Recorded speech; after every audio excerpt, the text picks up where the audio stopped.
Mobility is a key to survivability. The Marine Corps' Light Tactical Vehicle program has over 20,000 pieces of rolling stock in our tactical vehicle fleet. From the Joint Light Tactical Vehicle to the Ultralight Tactical Vehicle platform, the Corps LTV program is constantly evolving as part of Force Design 2030. The program has a unique mission to divest, field, and modernize our fleet to ensure Marines have an unfair advantage for the future fight. Today, I'm happy to have Major Aaron Viana on the podcast to tell us more about our light tactical vehicles. Aaron is the team lead for light tactical vehicles in our Logistics Combat Element Systems portfolio.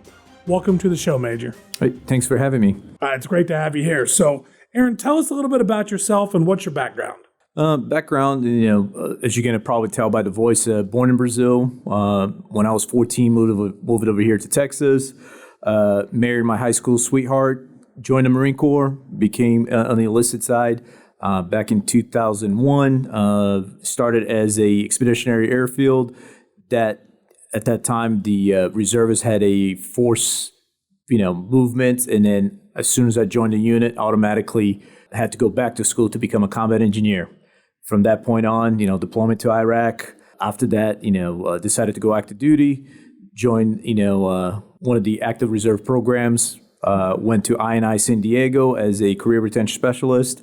From there, meritorious commissioning program at Cal State San Marcos, became a Marine Corps supply officer. Started my career as a supply officer in the 1st Supply Battalion down in Camp Pendleton. Deployed to Afghanistan as a advisor for 1 year, teaching Afghans on how to move, shoot, communicate, and believe it or not, how to drive Humvees. Okay. And then from there, went to MARSOC as a supply officer, where I got accepted for Naval Postgraduate School to become a contracting officer, where later on, after Naval Postgraduate School, went to 29 Palms to become the operations officer for 29 Palms, doing a lot of contracts and supporting all the IT access and, throughout those 3 years. From that point, I fell in love with contracting and a little bit of the acquisition taste, and decided to apply for the 8061 acquisition officer community.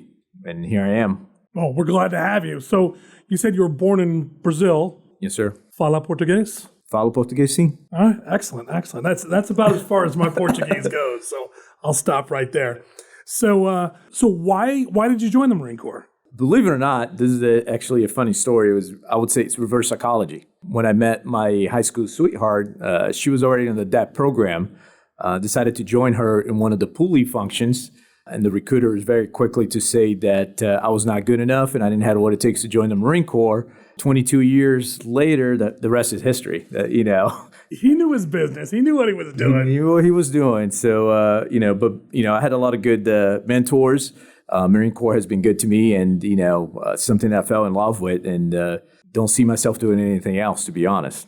So here at the command, so you're a team lead. Tell us, what does that mean? What do you do? It's one of those things that I can give you the laundry list of daily, weekly, monthly, quarterly battle rhythms that I deal with. But I would say that the main thing that I do every day, it is really deal with communicating and trying to get the team together to, field the Marines with great equipment, really dealing with a lot of strong personalities and really trying to get everyone on the same sheet of music to move towards the fielding equipment faster. So I know that it's not the entire portfolio that falls under LTV. So which equipment actually falls under your purview? So I do have, as a team lead, I do have the ultralight tactical vehicle, which is about to be fielded over here in June. So I do have the utility task vehicle, which is the old M-Razor Delta Humvees, which have been in the Marine Corps longer than I have, probably going to be around after I leave,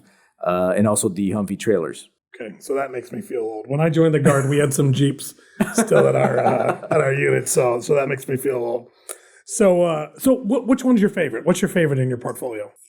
All three is 3 different capabilities, 3 different, tools that you bring to the fight. At this point, I would say that the ULTV, the new one, it's about to be, fielded, I think is my favorite just because of the mobility and the capability it brings to the fight. So it's probably the one that you've had the most impact on bringing into the fleet as well. Correct. It is. It's the one that, past the past year and a half, that's the one that has consumed most of my time. Last year on the podcast, my predecessor, Manny, he spoke with Jen Moore, who is the program manager. She told us how the program had been working to replace the UTVs with the ULTVs, and you kind of alluded to that. So how's that effort coming along? And again, that effort is due to COVID, supply chain issues. We actually had a little bit of delay on the when the vehicle was supposed to be fielded. It was supposed to be fielded about 9 months ago.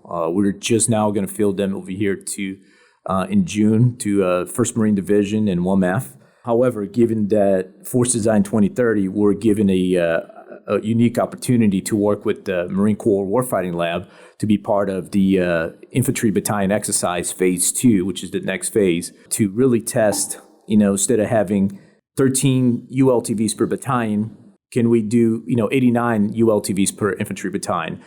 So that gave us an opportunity to pivot, and we decided to change the fielding strategy to a vertical fielding. What that is, given some flexibility that we do have, we were able to use some exchange credits to refresh the old UTV fleet at 2MAF and 3MAF, and at the same time field 222 vehicles over here to Camp Pendleton this year. In this case, I know we're a little behind, but now we're doubling that capability for the MAFs. So you used two terms there. One, you talked about exchange credits, which have been discussed on the podcast in the past. Can you explain that real quick? I can, but I know if you haven't heard the ones from Miss Lori Owens or Jennifer Moore, the other two PMs in the portfolio, it is a way that we sell some of the vehicles that are instead of being disposed, it used to be called dermal. Now we just take those vehicles through the GSA contract and we sell it through a company using Iron Planet. Iron Planet then auctions those vehicles, and then instead of never seeing those funds, we actually get credit, and then we can use that to buy additional supplies or equipment that's equivalent to what we're disposing of or exchanging. Right, that's a good summary. And as you said, I believe both Ms. Moore and Ms. Owens talked about that when they were on the show. And then, again, the Marine Corps does this exceptionally well. I think the Army has not done that yet. It's not just in our portfolio. I know we do it, medium heavy does it, and so does the engineers, the PM for the engineers. They also do that. And then you also talked about vertical fielding. Can you explain what that is? So vertical fielding, it again, is just a terminology that we use here. Instead of peanut butter spread and giving a couple vehicles at each different location, at each different MAF, given this opportunity with the IBX 30, we decided to keep every coast a pure fleet of ultralight tactical vehicles. So in this case, at 1MAF, it's going to be pure ultralight tactical vehicles, the MRZR Alpha. At 2MAF, it's going to be UTVs for the next few years, and then 3MAF, they're going to have UTVs now, but they're going to be the next one given Force Design to receive the MRZR Alpha. So that way, it keeps it easy to maintain training, sources of supply, and et cetera. Okay, yeah, no, I like your explanation. The peanut butter spread. I think that's very visual and people can get what you're saying. So how does the fleet seem to be responding to the ULTVs?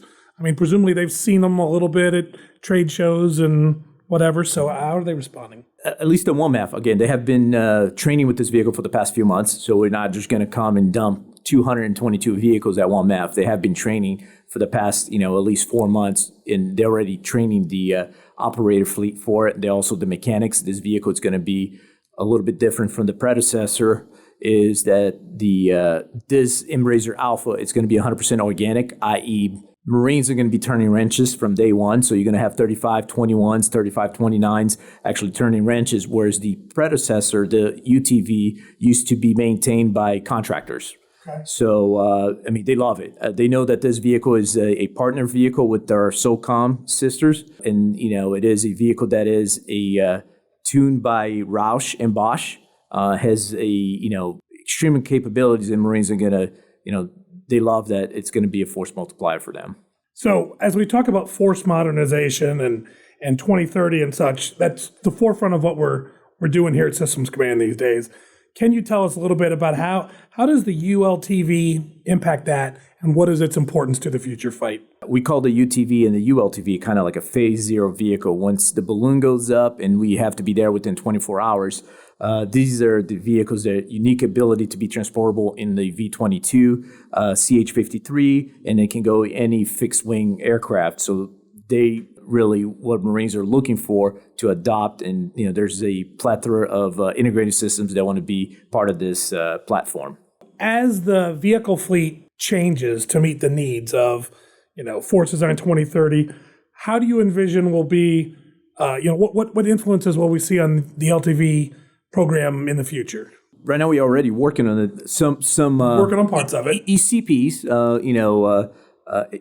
on this particular program. So we have the ultralight tactical vehicle, high power, exportable power that's going to come in over here in Q1 of fiscal year 25. So we're developing a vehicle that's going to be able to deliver 5 kilowatts, and that's going to be great for the integrated system. So we have CAC2S, LMATIS, NOTAM, taggers. We also have a new one that's just about to come online, which is the standoff radar imaging detection system, which is a vehicle that's going to be utilized by the combat engineers. That's going to have sonars and some drones to detect possible mines and do a route reconnaissance for those Marines. So this is all. So many of these are other programs that are using your vehicles as platforms to carry their capability out to the fleet. Correct. Used to be we only ever went to war on our feet, but now we got wheels and such. Yes. So I definitely get that. So what about I mentioned in the intro divestment, and you talked about Humvees, how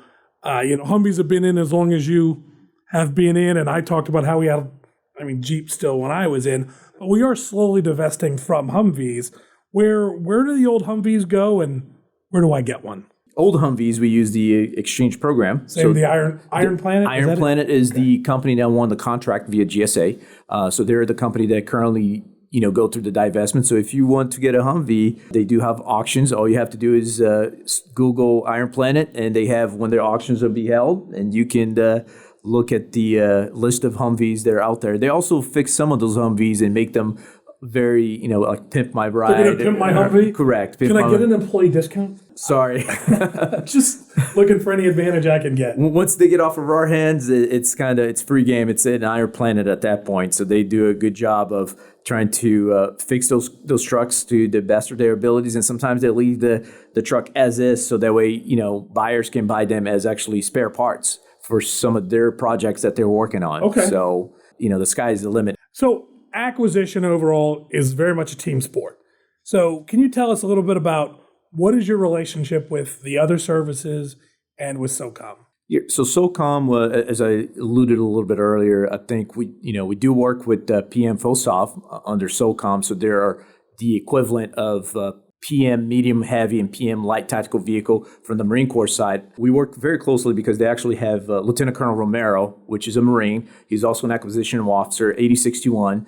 That it is he's the the PM for that program. Because SOCOM has their own acquisition authority. Correct, they do. But they we do. And since it is a joint, it is a joint. So we have that open seat. It can be a Marine, it can be a Army. We just happen to have a Marine at this time.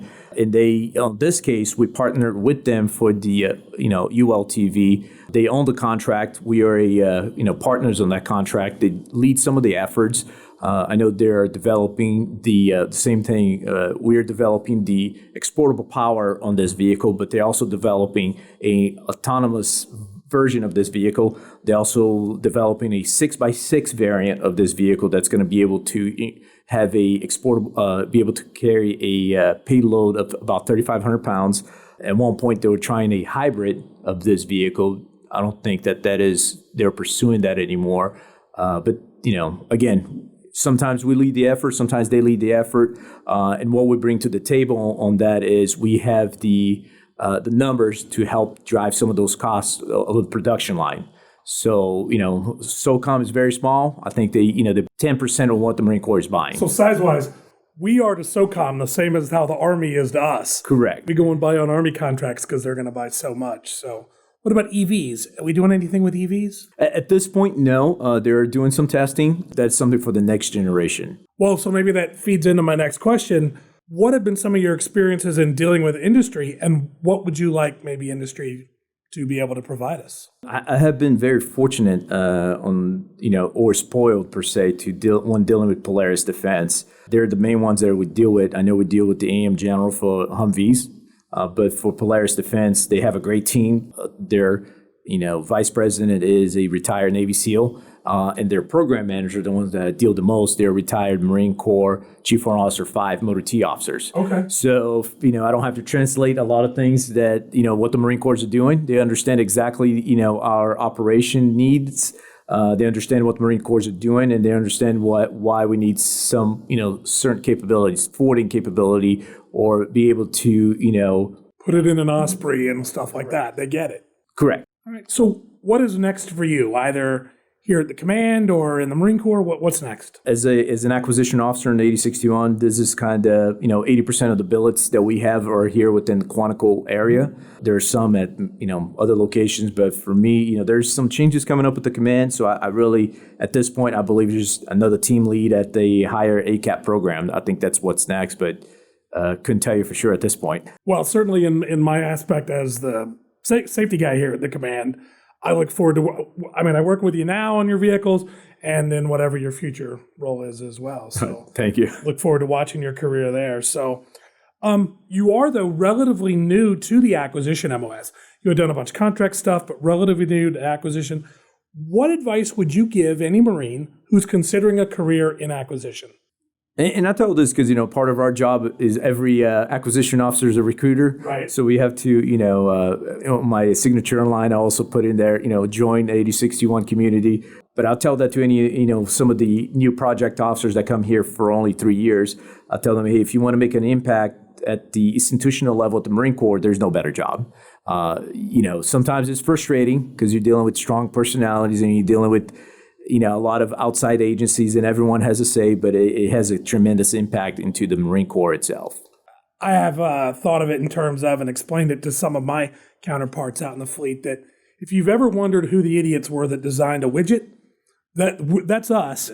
Come and be one of us and you can help make the next generation. And that was part of my challenge. That was part of one of the things that, I loved the challenge, and I was, as I was growing up as a young Corporal Viana, I was like, who was the guy who designed this? Yeah. Now I'm, here I am part of this, what? Let me be part of the solution. Right. See if I can do any better. Right. You will absolutely do better than they did before, I'm sure. Hopefully. So back when that was done, we didn't have a professional MOS for acquisition.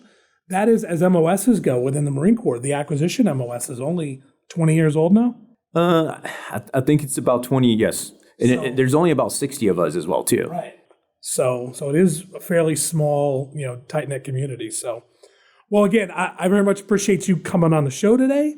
As I think you're aware, we have a lightning round questions. Are you ready to field the lightning round questions? Let's go for it. All right. So when you were a child, what did you want to be when you grew up? Really, the inspirations were really just be entrepreneur, start my own business. That was really it. Okay. You haven't done that? No. I guess I settled with Marine Corps. All right, good to go. It's a great business to be in. It is. If you could have dinner with any historical figure, who would it be? Honest Abe, Abraham Lincoln, the 16th president. Okay, we've had him several times. More than one person has picked him. So, do you have any tips for maintaining a work-life balance? Not perfect, but what we do here is I have a family calendar sync, okay, believe it or not, and we also have a family 5-year plan. So sometimes the job will demand a little bit more. Sometimes family will demand a little bit more. But, my wife and I, she was also a former Marine. We tried to, over-communicate as far as, here's the plan, here's the calendars. This time the Marine Corps is going to take a little bit more, but I'll pay my dues at this specific time or here later on. Good advice. What is a TV show, book, movie, or podcast that you'd recommend? I'll give you all of them. TV show, Ted Lasso from Apple TV. Book, 7 Habits of Highly Effective People by Stephen Covey. Movie series, I'll go with HBO Band of Brothers, and I'll say this podcast. We didn't even pay you to say that. Hey, I'll say there's no better way for you to learn about Systems Command than this podcast. And for all the new Marines that they're joining, I usually tell them, hey, go listen to the podcast because, Systems Command, for some of the Marines, this is kind of like a black hole. It's a secret squirrel. They don't know anything about it. No one knows what's going on. When I was in the fleet, and I'll say, hey, there's a podcast that can educate you about everything that happens at Systems Command. Listen to it, and it'll give you a lot of good information. And even more broadly, if you look at some of the guests we've had in the past and ones that we're at least trying to get for the future, it's broader than just Systems Command. It is. We've had the director at Mecatia, so we reach out. We've had ranges, TCOM ranges. So it's a little broader overall within the acquisition. It's not just the acquisition community. It's other entities that we're involved with within the greater enterprise. So Major, I very much appreciate you coming in, talking to us about light tactical vehicles, and thank you very much. Thank you, sir. Well, this concludes another episode of Equipping the Corps. I hope you've enjoyed our conversation today. If so, please take a couple minutes to leave us a review, subscribe, and tell your friends about us. Until next time, stay safe. This is Trip Elliott signing off.